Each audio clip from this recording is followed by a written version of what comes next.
We have an industry presentation now by Mr. Vishal Lanjekar, Strategic Cybersecurity Advisor, Palo Alto Networks. So may I invite Mr. Vishal to come on stage, please. A huge round of applause for him, please. Thank you, everyone. I think they. Sorry, I'm not audible.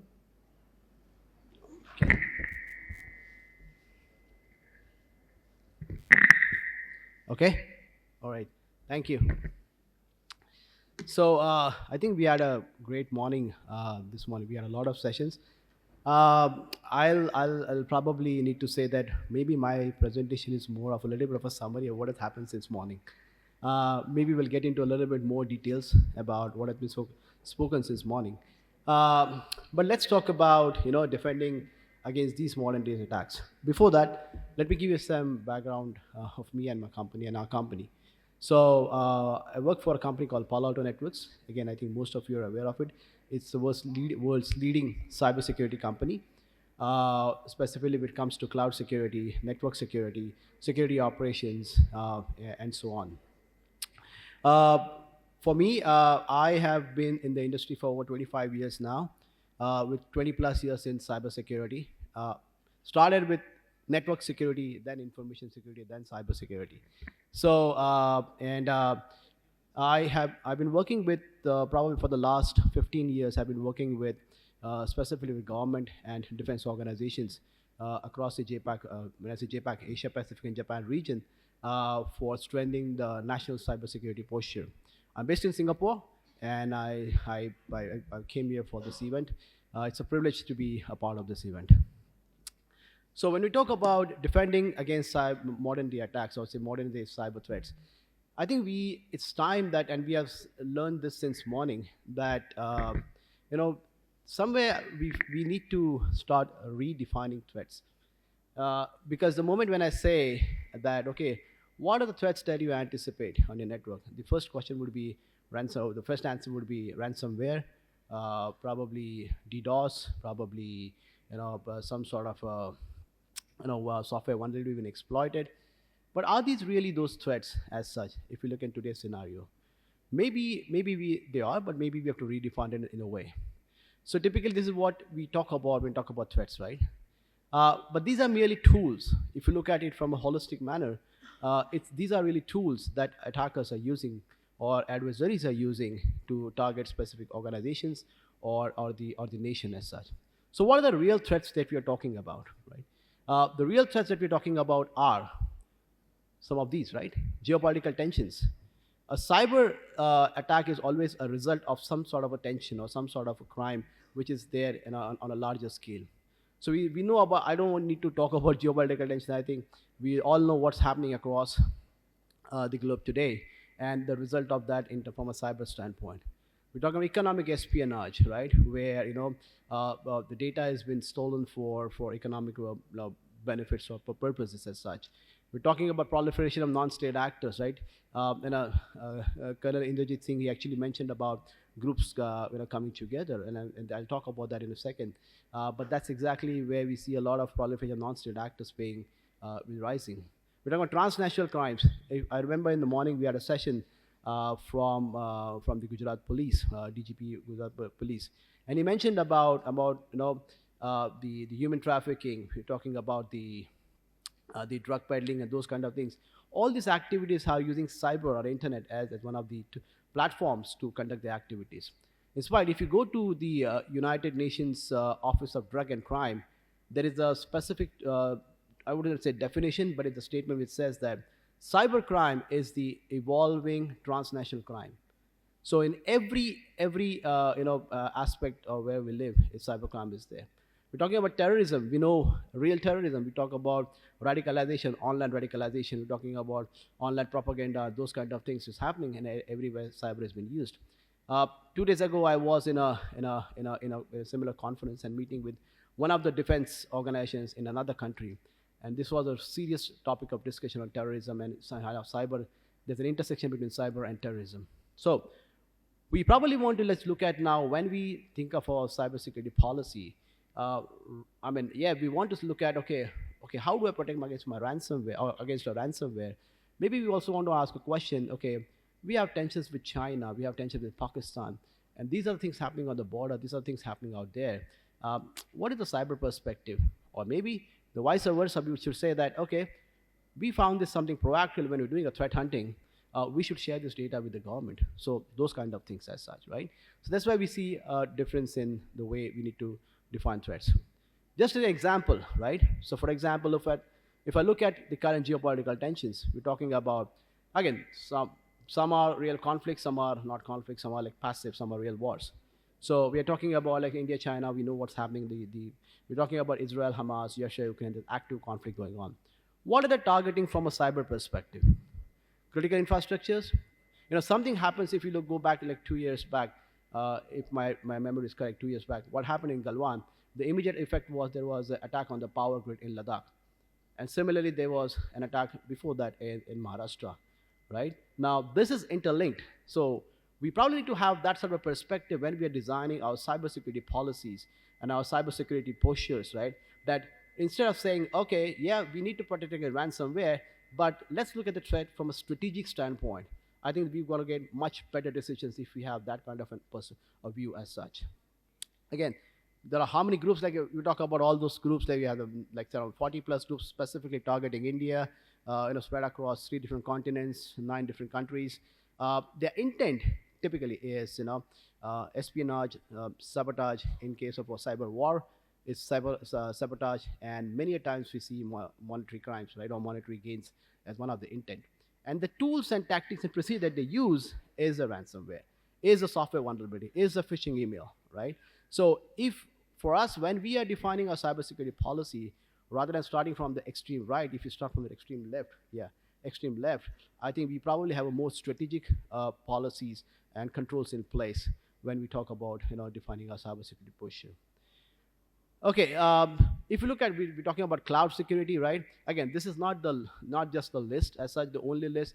There are hundreds of things out there.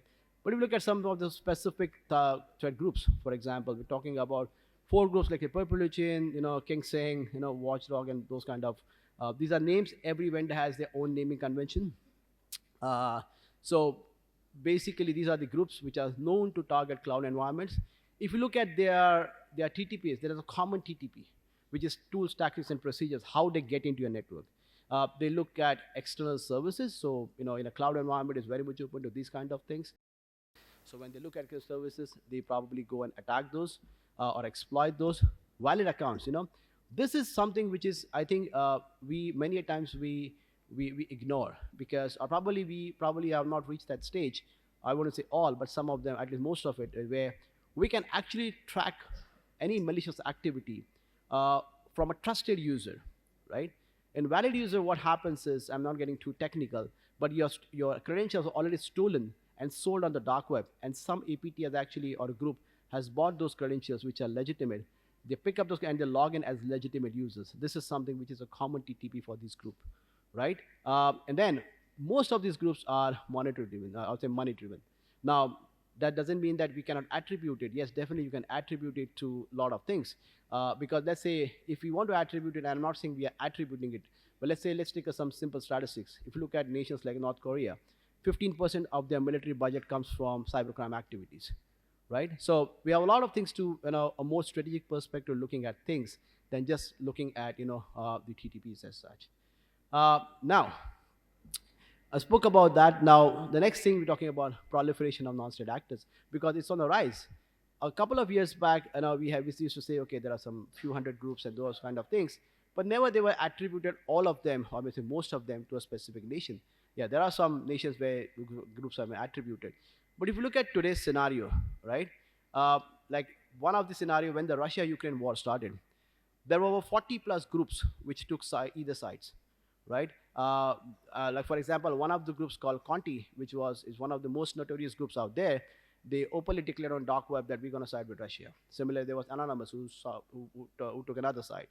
So there are a lot of things that are happening. But it went to a level where civilians were recruited as spies and placed into organizations. So someone spoke about insider threat, right? This is something that we probably need to look at. It's not just about having the perimeter secured, as Colonel Indrajit Singh mentioned. So that's something which is something which is happening. Similarly, if you look at today's conflict between, I don't want to put too much of detail because it's really a lot of the things out there, and a lot of data is not really validated. But there are over 80 plus groups today which are actively taken either side, either Israel or Hamas, and they are launching cyber attacks on each other's infrastructure as such. When you look at this, right, the other thing is, it's nowadays it's become easy to launch cyber attacks. And when I say easy, because there was a time, like a couple of years back, we used to say, okay, you need a developer, you need to have some coding skills to develop that exploits, that malwares, and those kind of things. Now you really don't need that if you have the money. So, for example, we know about this service. I think most of you know about this service called ransomware as a service, right? Where we're talking about, okay, I am an attacker. I want to go and target a specific organization. I want to breach. I want to install a ransomware and ask ransom for it. So I go and ask a developer saying, hey, you have a ransomware? He says, I have a ransomware. I do have a infrastructure. So I just go and buy the ransomware code from him. Then he has an initial broker, which he tells me how to access this particular environment. So he gives me all the software vulnerabilities. So I take those vulnerabilities, I exploit those, I deploy the ransomware, I get the ransom, I share the profit of the ransom with the developer. 70-30 or 80-20 or 90-10, depends on what the model is, right? On a high level, I just mentioned that. Similarly, if you look at, there's a service called phishing as a service, and there are a lot of services out there, phishing as a service. Recently, we work with more than 200 plus intelligence agencies across the globe. So recently, we concluded an operation with Interpol, and that was to burst out a threat actor who was delivering phishing as a service based out of Indonesia. A 21-year-old guy, and he was selling this service. So he used to provide like email templates which were tried and tested, and then probably you can just use that. You could tell him which organization you want to target, and basically give the template, which is a guarantee, a sort of a guarantee that those will work and people will click on that link. So you just pay the money, you have templates ready, right? Now we have fraud as a service. How many of you heard of this fraud as a service? Fraud as a service is next level, right? So we are talking about real identity theft. So for example, many times we hear about breaches. This breach happened, so many million identities stolen.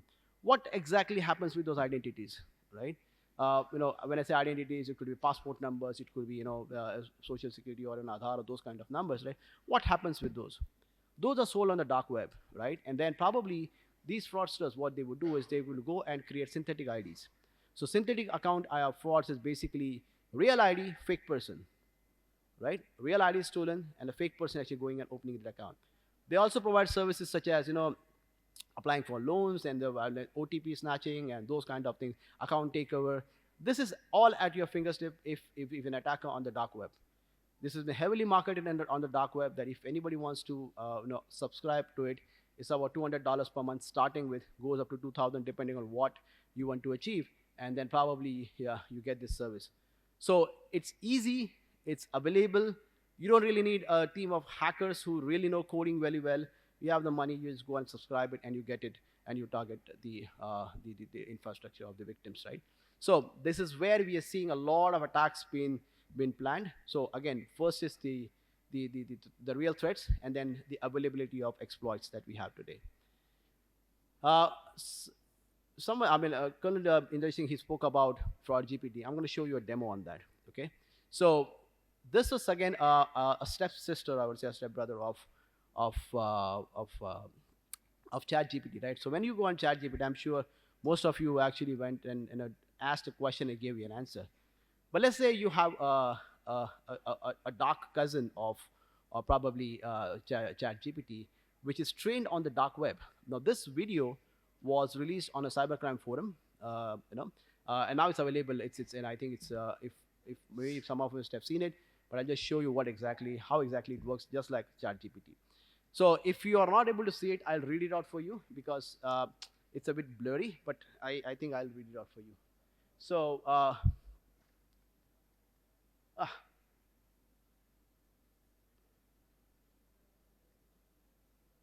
can you press the space button? No. Go back. Go.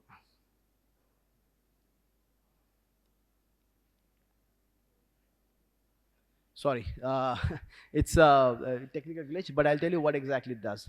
What happens is, on this prompt, I can write saying, okay, give me, I know I recollect that because I've seen it multiple times. I can say, okay, give me SMS, sort of, write me an SMS which will convince my a user banking with an X bank, and we will be compelled to click on the link. So it will basically give me the entire SMS. It will also give me the link. Now that link is actually a malicious link because that has been trained on dark web, which means that link works. That's the first part. I can go and say, okay, give me, like, say, two or three cardable sites. Cardable sites are basically saying, okay, some of the banks or some of the say e-commerce portals where there is not much of card security. It will actually go and say, I can go and say, okay, can you create me a scam web page of uh, let's say an X bank. So it will on the fly, it will create the code which I can use and create an exact impersonation of another of a bank's website. So that's easy. That's how easy it is. Unfortunately, it's not working. I don't know why, but that's how these things are moving as such. And this is where you see a lot of now if you look at the attacks, the time for the attacks is decreasing, because if we go back in 2021, right, from the time the your network or your organization was compromised to exfiltrate, it took around 21 days, sorry, 44 days. So from the time the attacker compromised the network to basically when he exfiltrated the data was 44 days. Today it is hours. It's ours. So in our recent investigation, we do over 1,000 breach investigations every year. In our recent investigation, we noticed about, in one of the cases, there was around a couple of terabytes of data being siphoned off in just 4 hours, right? By the time the attacker got into the network. So this is where AI is taking us. This is where attacks are going, and this is where things are getting more dirty. If you look at the average days to remediate, right? So when I say days to remediate, we are not talking containment. Containment is an immediate step. Remediation is a much further process. It's around 6 days, but by the time a lot of things have happened already, as such. When we look at, so finally we're looking at how do we defend, or what is the strategic approach that we need to have defending against these kind of threats. First of all, redefining threats, right? Specifically, in the sector we are, like government, defense, and all, we are probably looking at threats from a different perspective and looking at the cyber angle onto those threats, right? So yes, definitely considering the tools, but at the end of the day, the real threats are much broader as such. Second, develop a breach mindset. Someone mentioned in the morning where, if someone comes and says, here is my appliance, here is my SaaS solution, here is my thing, you deploy it, you'll never be breached. Sorry. We probably need to, bells should start ringing in your head, because there is nothing called as 100% secure, right? End of the day, if an attacker decides they want to breach you, they probably may succeed to an extent, okay? But your goal is should not be about preventing everything. It's about, okay, if some prevention fails, how can I minimize the impact and the risk, and then probably get back to business as usual as such. So that is something, is developing a breach mindset that someday I will be breached, but am I ready for that? If that thing happens, do I have the necessary tools to respond to it? Do I have the necessary processes? Do I have the right governance structure in place? Do I know whom to call, when to call, how to call, and what needs to be acted? What are the roles and responsibilities of each of those during a breach? That's something which needs to be in place in the breach mindset scenario. Third, having a threat-centric approach towards defining your cybersecurity policy or pushes, which means that rather than looking, and I'm not against standards or this thing, I think they are great. It's a great template, and probably some of them are really good. But looking at, even though today we have deployed a lot of standards and frameworks, and breaches still happen. So the change should be looking at developing your cybersecurity posture and your policies and controls from an attacker's perspective, right? Look at how your organization's digital infrastructure looks from an attacker perspective, right?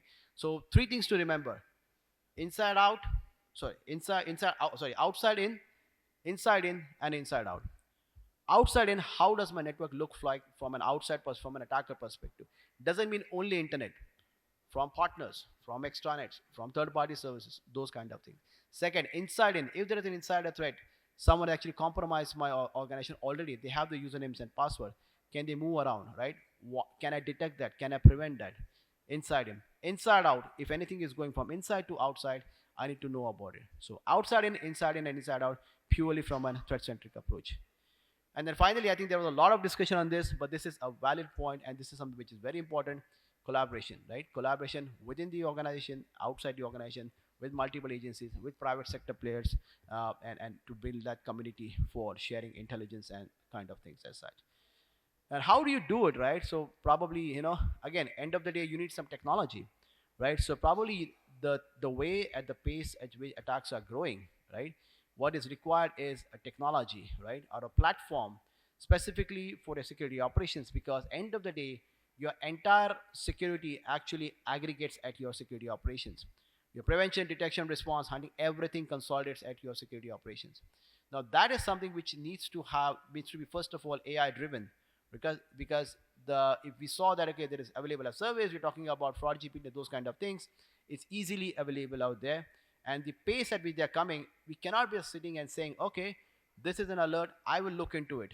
No, it's not going to happen. You need to have that machine, you need to have that AI take care of it. So an AI driven and an automation first platform which can actually help you respond, detect and respond to threats in the much effective and efficient manner. So with this, thank you very much. Thank you for your time. I hope it was useful. Thank you. Thank you, Vishal Lanjekar, Strategic Cybersecurity Advisor, JAPAC, Palo Alto Networks. I request Mr. KL Meena, who is the Project Director of APAC, if he can come on stage for once and kindly hand over a small token of appreciation to Vishal Lanjekar. A huge round of applause for Mr. Vishal from Palo Alto. And I also have a hidden agenda of inviting Mr. Meena on stage because he'll be the first presenter for the next session. That was Vishal Lanjekar, Strategic Cybersecurity Advisor, Palo Alto Networks.